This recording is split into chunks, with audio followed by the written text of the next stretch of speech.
our first part, and today we are going to start our second part of the class 11 chapter, meaning and objective of accounting. तो चलिए शुरू करते हैं.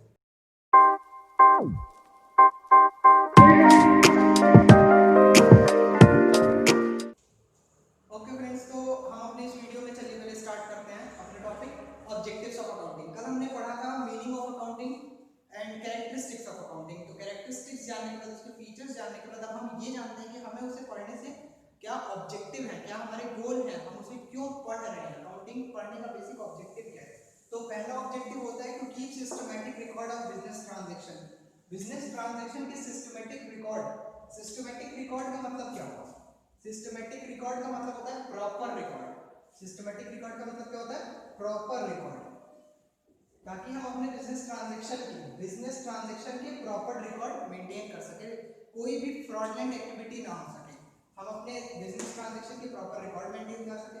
Second वो objective होता है हमारा टू कैलकुलेट प्रॉफिट और लॉस. कोई भी बिजनेस रन करता है तो वो प्रॉफिट मोटिव के लिए ही रन करता है, और अगर वो प्रॉफिट मोटिव के लिए रन करता है तो वो चाहता है कि या तो उसे प्रॉफिट हो या तो उसे लॉस हो. तो अगर वो प्रॉफिट या लॉस के लिए वर्क कर रहा है तो वो चाहेगा कि उसे पहले पता चले कि उसे कितना प्रॉफिट हुआ, कितना लॉस हुआ. तो हम अकाउंटिंग इसलिए भी करते हैं ताकि हमें पता चल सके हमें कितना प्रॉफिट हुआ, कितना लॉस हुआ. देन हमारा नेक्स्ट ऑब्जेक्टिव होता है to know the exact reason leading to net profit और नेट लॉस.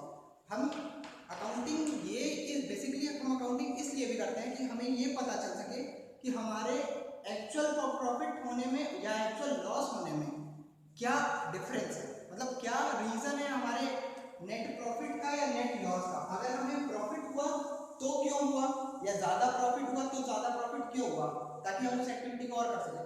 या हमें लॉस हो गया तो वो लॉस का रीजन क्या है, ताकि हम उसे मेंटेन कर सकें और नेक्स्ट टाइम से ये लॉस ना हो. ठीक.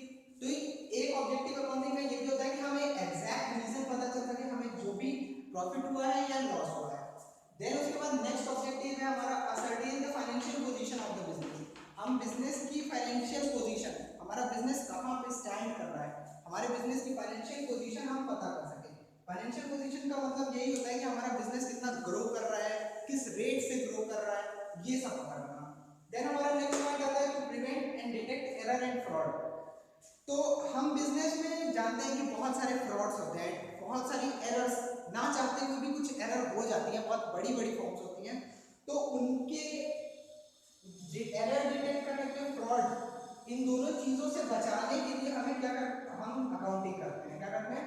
अकाउंटिंग करते हैं. तो ये कुछ पॉइंट्स हैं, कुछ ऑब्जेक्टिव हैं, बेसिक ऑब्जेक्टिव हैं जो कि अकाउंटिंग के होते हैं. जैसे कि systematic record, profit and loss calculate करना, रीजन पता करना, अपने फाइनेंशियल पोजीशन पता करना और फ्रॉड एरर को डिटेक्ट करना. ओके फ्रेंड्स, तो अभी तक हमने पढ़ा था कि हमारे अकाउंटिंग के ऑब्जेक्टिव क्या है. अब हम पढ़ते हैं हमारे अकाउंटिंग के फंक्शंस क्या हैं. हमारे अकाउंटिंग के कुछ फंक्शंस होते हैं जो कि हमारा फर्स्ट फंक्शन है maintaining complete and systematic record. Maintaining complete and systematic record का मतलब क्या होता है? अकाउंटिंग में हमें पूरा रिकॉर्ड मेंटेन करना चाहिए, स्टार्टिंग से लेके एंडिंग तक. स्टार्टिंग से लेके एंडिंग तक के रिकॉर्ड मेंटेन करने हैं, और वो भी सिस्टमैटिक वे में. ये नहीं एफएसएड वे में नहीं, पहले ये रिकॉर्ड कर ले फिर ये रिकॉर्ड कर ले. हमें पहले ये रिकॉर्ड करना है, फिर ये रिकॉर्ड करना है, फिर ये रिकॉर्ड करना है. तो जो भी रिकॉर्ड अकाउंटिंग में रिकॉर्ड होंगे ट्रांजैक्शन, वो प्रॉपर होंगे और सिस्टमैटिक वे में होंगे. हमारा सेकंड फंक्शन होता है, हमारा सेकंड फंक्शन था protecting the assets of the business. तो फर्स्ट हमें ये जानना है एसेट होता क्या है. एसेट हमारा वो होता है कोई भी ऐसी चीज जो कि बिजनेस को आने वाले फ्यूचर में प्रॉफिट जनरेट कराए, उसे हम एसेट कहते हैं. तो अकाउंटिंग में काम होता है कि हमारे एसेट को प्रोटेक्ट करें. एसेट मतलब जैसे कह सकते हैं हम कैश, डेटर्स. अब यहाँ आगे चल के हम डिटेल में और पढ़ेंगे एसेट के बारे में, लायबिलिटीज के बारे में. अभी इतना जानिए कि जो अकाउंटिंग होता है वो हमारे एसेट को प्रोटेक्ट करके रखता है, हमें बताता है कि हमें आगे एसेट कितने हैं, क्या हैं, कैसे. उसके बाद हमारा नेक्स्ट टॉपिक है providing assistance to the management. हमारे अकाउंटिंग करने से हम जो स्टेटमेंट बनाते हैं, profit and loss statement, balance sheet, वो हमारे मैनेजमेंट को ये बताता है कि उन्हें अब कैसा डिसीजन लेना है ताकि हमारे इंटरप्राइज की ग्रोथ हो. हमारे मैनेजमेंट को ये सजेस्ट करता है कि अभी हमारी ग्रोथ कहाँ पे है, और अगर हमें अपनी ग्रोथ को और बूस्ट करना है तो उन्हें और क्या स्टेप्स लेने पड़ेंगे, या फिर अभी हम कितने डाउन हैं और हमें अब जाने के और क्या करना पड़ेगा। तो ये सब अकाउंटिंग के फंक्शन होते हैं। हमारा नेक्स्ट फंक्शन है ट्रस्टीशिप। अब जो अकाउंटिंग होता है वो एक ट्रस्टी की तरह काम करता है। ट्रस्टी की तरह मतलब वो हमारे अकाउंटिंग जो होता है वो हमारे मैनेजमेंट को ये बताता है कि अभी हमें और करना क्या है। हमारे इंटरप्राइज को रिसोर्सेज को प्रॉपर्ली यूटिलाइज करने में मदद करता है, रिसोर्सेज को वेस्ट नहीं होने देता है। हमें ये बताता है कि हमें प्रॉपर्ली रिसोर्सेज को यूज कहाँ करना है। तो ये काम किसका होता है, ट्रस्टीशिप का। नेक्स्ट हमारा पॉइंट है फिक्सिंग रिस्पांसिबिलिटी। जब हम अकाउंटिंग करेंगे तभी हमें पता चलेगा कि हमारी कंपनी की फाइनेंशियल पोजीशन कहाँ पे है, और जब अकॉर्डिंग टू दैट जब हमारे मैनेजमेंट को ये पता चलेगा कि हमारी फाइनेंशियल पोजीशन यहाँ पे है और हमें यहाँ तक जाना है, तो उसके लिए उसे इतने काम में और इंक्रीज करना पड़ेगा। तो इतनी ग्रोथ लाने के लिए उसे रिस्पॉन्सिबिलिटी देनी पड़ेगी कुछ लोगों को। तो वो रिस्पॉन्सिबिलिटी जो है वो किस तरह डिस्ट्रीब्यूट करे, ये कौन करता है, अकाउंटिंग। तो ये भी एक फंक्शन है अकाउंटिंग का। Hope you understand that much. NCP. Okay friends, तो अब हम स्टार्ट करते हैं हमारा नेक्स्ट टॉपिक।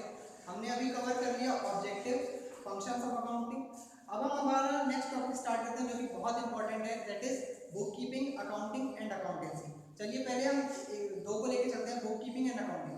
तो पहले तो बेसिकली हमें ये जानना है कि what is book keeping. Book keeping होती क्या है। तो बुक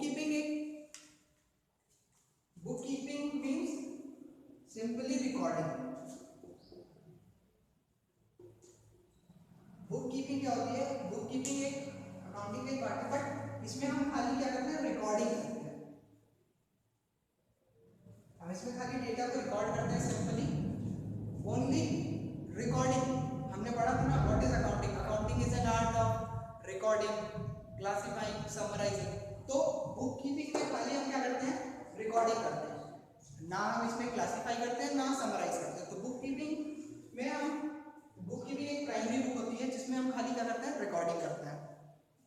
ये तो हुआ बुक कीपिंग का क्वेश्चन। उसके बाद हम आते हैं व्हाट इज अकाउंटिंग, जिसके बारे में हम अभी इतने देर से पढ़ रहे हैं कि अकाउंटिंग अकाउंटिंग अकाउंटिंग अकाउंटिंग, ये होती क्या है बेसिकली।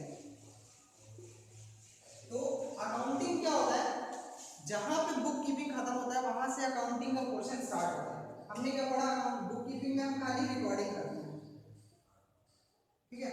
जब हम रिकॉर्डिंग कर लिए तो रिकॉर्डिंग के बाद भी हमें क्लासिफाई करना है, उसके बाद हमें समराइज करना है।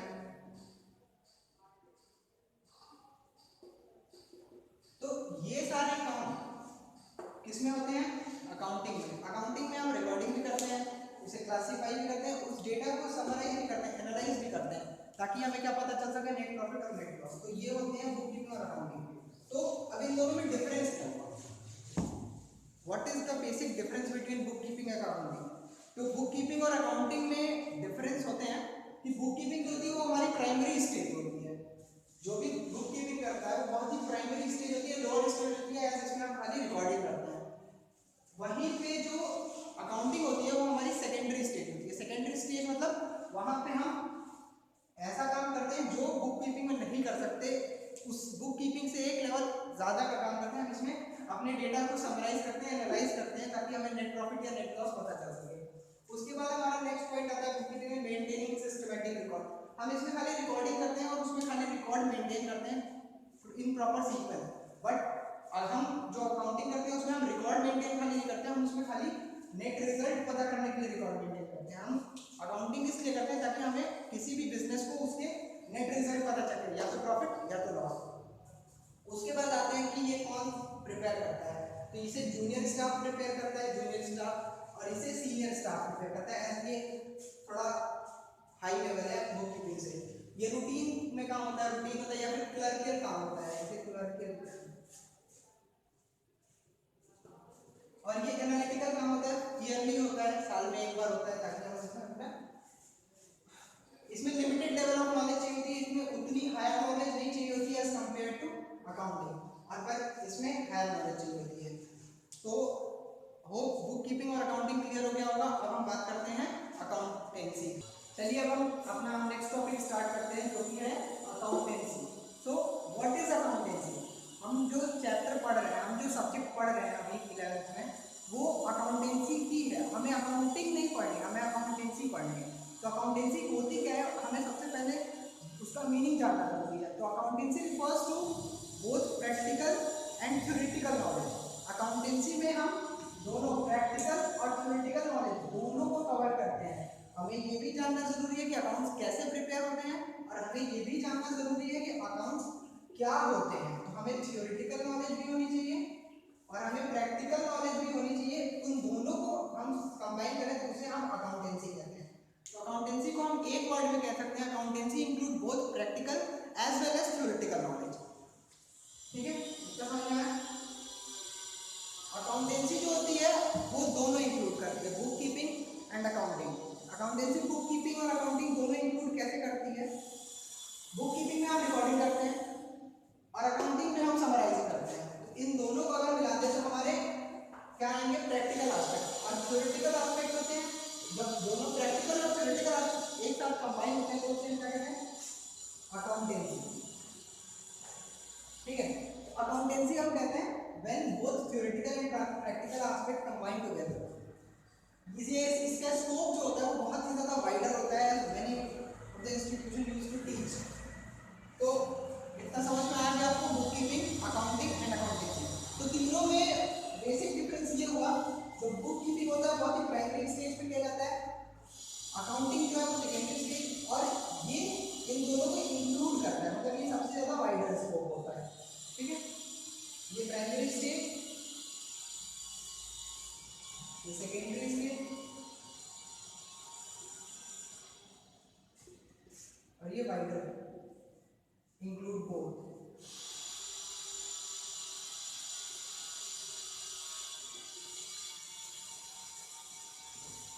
Hope this much is clear to you all. चलिए अब हम स्टार्ट करते हैं हमारे नेक्स्ट टॉपिक से कि कौन से इंटरेस्टेड यूजर्स या फिर कौन सी इंटरेस्टेड पार्टीज होती हैं जो कि हमारे अकाउंटिंग इंफॉर्मेशन में इंटरेस्टेड होती है। अकाउंटिंग इंफॉर्मेशन में इंटरेस्टेड कौन हो सकता है? हमारे इंफॉर्मेशन में कौन इंटरेस्टेड होगा? हमारे ऐसे लोग जिन्हें हमारे इस स्टेटमेंट से, हमारी इंफॉर्मेशन से प्रॉफिट होगा, वही इंटरेस्टेड होंगे। तो चलिए देखते हैं हमारी स्टेटमेंट या फिर हमारी अकाउंटिंग इंफॉर्मेशन से बेसिकली दो लोग ज्यादा इंटरेस्टेड होते हैं, दैट इज इंटरनल यूजर और एक्सटर्नल यूजर। यूजर्स दो तरह के होते हैं, एक होता है इंटरनल यूजर, एक होता है एक्सटर्नल यूजर। इंटरनल यूजर वो यूजर होते हैं जो कि हमारे बिजनेस के ही इंटरनल पार्ट होते हैं, जैसे कि ओनर।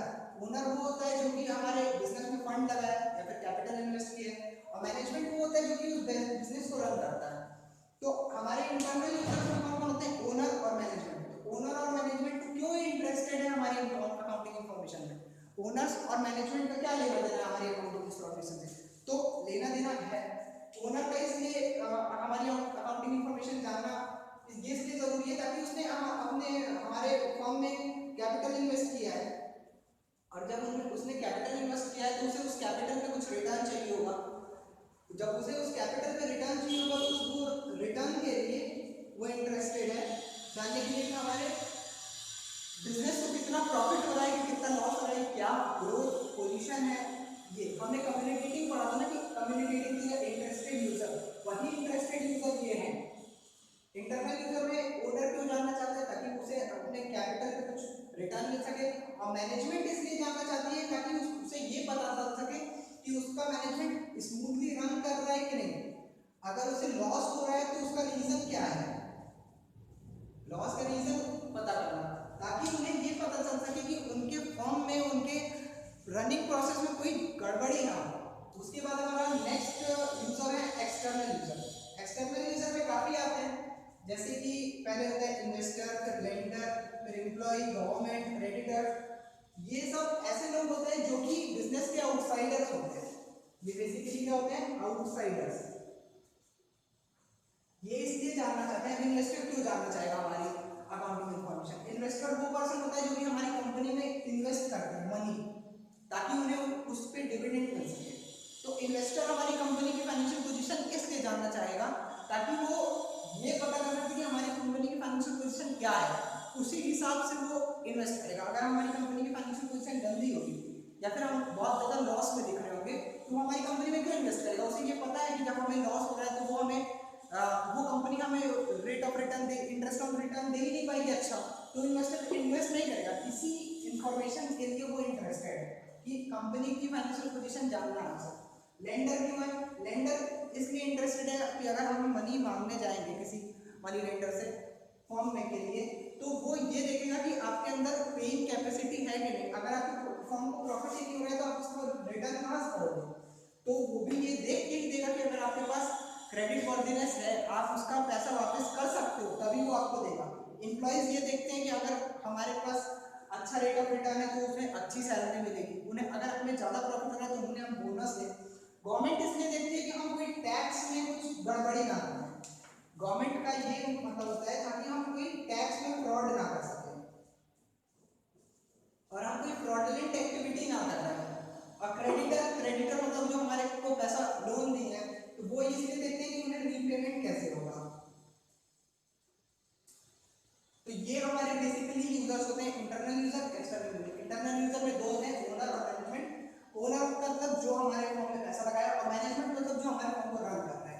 और एक्सटर्नल यूजर्स में 5 होते हैं, इन्वेस्टर, वेंडर, एम्प्लॉइज, गवर्नमेंट और क्रेडिटर। बेसिकली एक्सटर्नल यूजर कोई भी हो सकते हैं, जो भी आउटसाइडर जो भी हमारे अकाउंटिंग इंफॉर्मेशन में इंटरेस्टेड है उन्हें हम कहते हैं एक्सटर्नल यूजर। तो इतना क्लियर है आप सबको? ओके।